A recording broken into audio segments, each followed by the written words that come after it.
Herb crusted pork loin is bougie on a budget. You can pack in a ton of flavor and feel pretty fancy without shelling out a lot of money from your wallet. When it comes to herb crusted pork loin, you don't need to do it on the charcoal grill because the smoke flavor doesn't really add much to it, and sometimes it can even take away. So instead, we're going to do it on the gas grill, which is going to allow us to get a pretty good sear and have perfect control over our temperatures so we can get it done at the perfect moment. Let's get the grill lit and we'll set all the burners to medium high, then we'll go inside and get the meat ready before we put it out here. In order to do this recipe, you're either going to need a sirloin roast or a ribeye roast coming from a pig. This pork loin is made up in two parts. One side is more lean, it's the sirloin, and the far end is the ribeye side, or the rib roast. That's the side that we're going to use this time because it has a little bit more marbling inside of it, and I really like the flavor, but if you can't find one or the other, it really doesn't matter. Just go ahead and grab it, whatever you can get. You need about this much right here. And one thing that you want to do as you're slicing through this is you don't want to saw back and forth because then you're going to get shingling marks. You want to have a nice, smooth cut.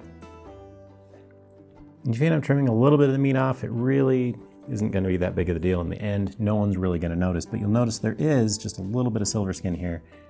So you want to get that out because you don't want anybody to get a big piece of that. Make it kind of chewy. All right, so that's just about right. We're going to go right on to the next step where we're going to put our herb crust on there. This recipe is best done with fresh herbs, but it's pretty cold outside, so I don't have my herb garden going yet. Matter of fact, we're still a couple of months away before I have anything. So to keep the cost down, it's okay to use regular old dried Italian seasoning, whatever you have at the store. The one thing though is if it doesn't have rosemary in it, I'm gonna go ahead and add extra because this is where I want the flavor to come from. I really like the flavor of rosemary when it comes to pork. Salt the meat with about a half a teaspoon per pound. And if you're wondering what I'm doing with the other half of the pork loin, I'll show you that in just a little bit. But in the meantime, completely cover the meat with Italian seasoning. This is where you're going to get a bulk of the flavor from, and you can't overdo it. Just make sure that you get all the sides, including the ends. Then repeat the process with the rosemary and the garlic powder. Let's get this out on the grill. It's time to go ahead and put it on. We're going to sear it on each side for about 3 or 4 minutes. Put the pork loin directly over the fire and onto oiled grill grates to prevent sticking. After a few minutes, gently lift the meat. And if it's stuck, you should give it a minute more and it'll release on its own.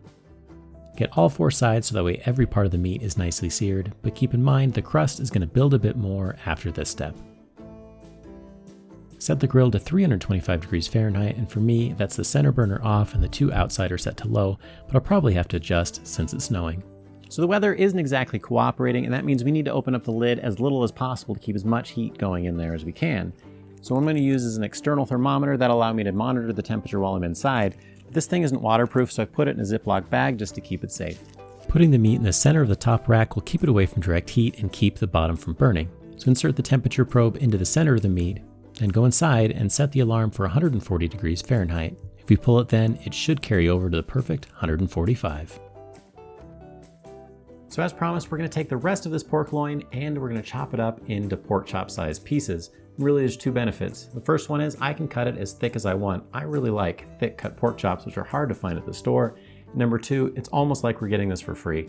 I saw the same size roast of what we had for about the same price as I paid for this entire thing, and so by chopping these up, I'm saving a ton of money.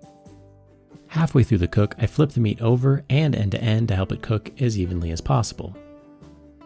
The temperature alarm went off, but it's still a good idea to check a few more spots just to make sure that they've hit 140 degrees Fahrenheit as well. If not, give it a few more minutes just to be safe. When it's done, go ahead and put it on a wire rack to help preserve the herb crust on the outside. Loosely cover it in aluminum foil and let it rest for 10 minutes before slicing.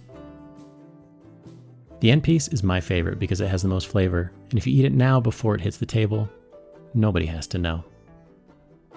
All right, so let's see how we did. Bougie on a budget, herb crusted pork loin. We're gonna go ahead and give it the taste test. You wanna go first? Yes. So I really like the crust on this. It's a little bit crispy on the outside.